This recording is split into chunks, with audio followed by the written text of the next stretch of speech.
All right, y'all, if you have an F-150, and in this case, an FX4 off-road, and you are contemplating bringing the rear of that truck down by the use of the Ford Performance M3000 Shackle Kit, well, this is what it's going to look like.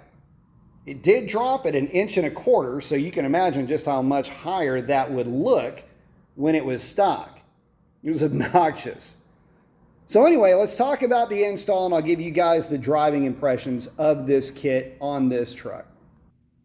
Okay guys, overall a fairly easy installation provided you've got all of the right tools. And in this case, that equates to 3 different jacks, 4 different jack stands, and of course all of the ratchets and riches you're gonna need. In this case, a 24mm deep socket, a 21mm with an extension, and you're gonna need a 21mm wrench.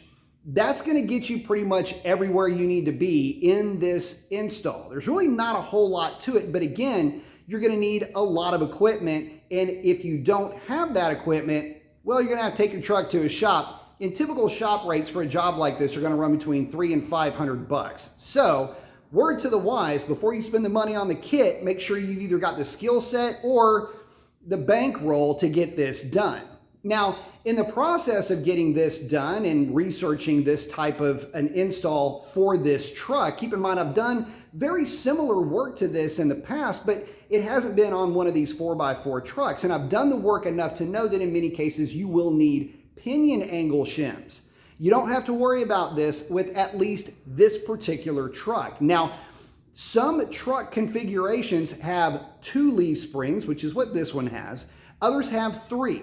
The trucks with 3 tend to need shim a little bit more often maybe than the 2 leaf spring trucks. In fact, it could be just a guarantee that you'll need shims if you've got 3, but at least in this case, for 2 leafs, I didn't need it. So when the kit shows up, that might be one of the things that you're expecting to see in the kit that just isn't there. Next, how does the truck drive? Well, I can tell you this, no vibration anywhere under any condition. And I've run the truck up all the way to the speed limiter, just the other side of 100 miles per hour. I have steady state cruised it at the elevated speeds way up on top of where you're not supposed to be. Anyway, it's for science, right? I've driven it in all conditions, slow speed decel, high speed decel, low speed acceleration, high speed acceleration, and high speed and low speed steady state. Absolutely nothing at all in terms of vibration. Absolutely silky smooth. Another added benefit that might be a little bit of a placebo effect, but the truck does seem to be a bit smoother.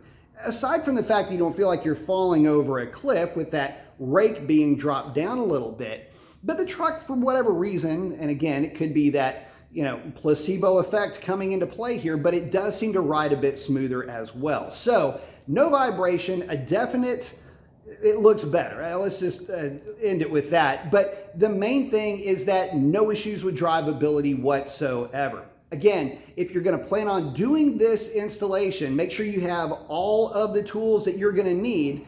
We'll go through that list again, about 3 different jacks, about 4 different jack stands, a 24mm, a 21mm with an extension, a couple of 1/2-inch ratchets, and a 21mm wrench.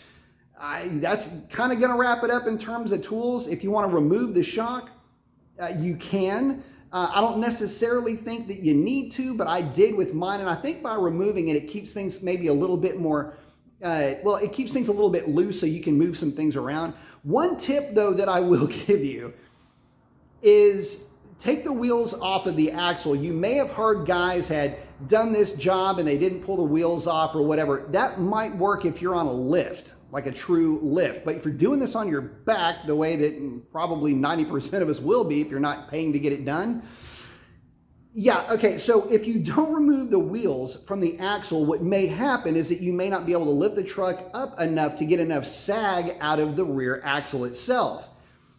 You can still get the bolt out of the lower shackle, but the problem is that the spring is still under tension. And when you pop the bolt loose, because you'll be trying to figure out why it's not coming out as easily as it should, yeah, that leaf spring's gonna slam into the bed and it's gonna be really loud and it's gonna freak you out. So again,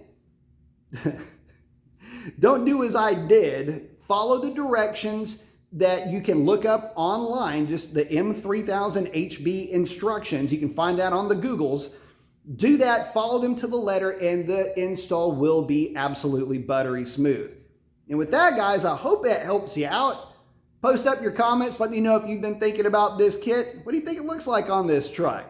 I'll catch y'all on the next one. That's a wrap.